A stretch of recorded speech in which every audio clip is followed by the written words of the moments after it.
নতুন ইতিহাস, প্রথমবারের মতো কোনো বাংলাদেশি খেললেন ইংলিশ প্রিমিয়ার লিগে। ইএফএল কাপে লিস্টার সিটি মাঠে নামার মধ্য দিয়ে এই কৃতিত্ব গড়লেন হামজা চৌধুরী। ম্যাচে ট্রানভারের বিপক্ষে 4-0 গোলে জয় পায় লিস্টার। ম্যাচে একটি অ্যাসিস্ট করেন এই ডিফেন্সিভ মিডফিল্ডার। কিন্তু ব্যাপার হলো, হামজা তো সেই 2015 সাল থেকে খেলছেন লিস্টারের, তাহলে এতদিন পরে তিনি কিভাবে প্রথম বাংলাদেশি হলেন এই কারণে তিনি মাত্র 6 দিন আগে বাংলাদেশের পাসপোর্ট হাতে পেয়েছেন।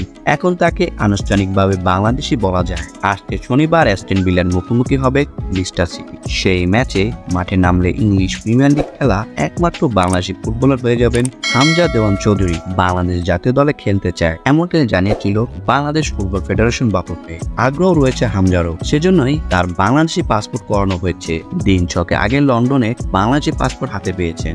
এরপরই ঢাকা থেকে বাফুফে যোগাযোগ করেন ইংল্যান্ড ফুটবল অ্যাসোসিয়েশনের সঙ্গে। হামজা চৌধুরীকে বাংলাদেশ ফুটবল দলের অনুমতি হিসাবে অনাপত্তিপত্র চেয়ে আবেদনও করেছেন। সেই অনাপত্তিপত্র পাওয়ার পরই ফিফার প্লেয়ার স্ট্যাটাস কমিটিতে আবেদন করতে হবে। সেই কমিটির সবুজ সংকেত পেলে বাংলাদেশের হয়ে খেলতে আর কোনো বাধা নেই 26 বছর বয়সী হামজা। আপাতত সেই অপেক্ষারই প্রহর বলছেন বাংলাদেশ ফুটবল দল।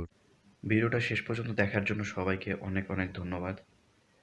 তো আশা করি আপনারা সবাই আমাকে সাপোর্ট করবেন আর আমার এই চ্যানেলটা সাবস্ক্রাইব করে দিবেন, লাইক কমেন্ট শেয়ার করবেন। তো সবাই ভালো থাকবেন।